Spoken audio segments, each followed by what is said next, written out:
Guys, for today's video guys, nagluto ulit karon og tanawa guys, og isaw. Kami kani siya guys.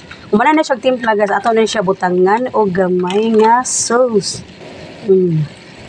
Ibutangan na nato siya mga seasoning guys, kanya atong giluto karon nga isaw, adobong isaw. Isaw na manok. Yummy. Ug karon guys, mga una taon guys ha, sa atong ulam nga simple lang guys. Ibutangan na nato siya og pampahumot lang gihapon guys. Maiba na sa ta guys, lain na po ang atong sudan kanon adlaw guys.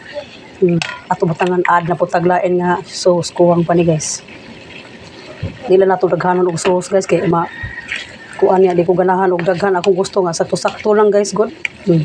Basta malasa lang, wala lami na, sudan na. Yummy na guys.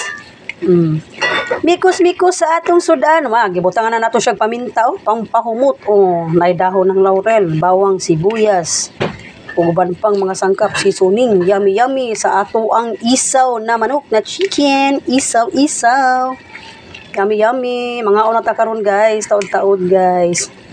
Hapit na gini siya maluto guys Kamay nila ang kuwang para maluto siya guys. Ulam. Amoy pa lang, ulam na. So, masarap. Magdepende na sa uban guys. Magdepende na ninyo kung di mo ganahan mo kaon aning isaw. Basta ako, adobong isaw, kaon dyan ko guys.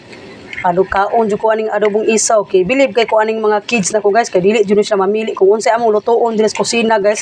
Kung unsay among maluto ug mahanda na mo. Kaon na dyan na sila guys. Wala dyan na sila problema. Yummy. Mikos punta kay hapit na jud maluto. Mikos kita. Wow, yummy. Awa guys naa siya gamay nga chili. Butangan na to siya guys. Pampahumot, pampabango, pampalasa ta sa ato ang ulam for today. Amoy pa lang, masarap na. Ato na rin siyang tilawan doon guys. Tilawan tani guys ang atong ulam for today. Kinsa may ganahan mo ka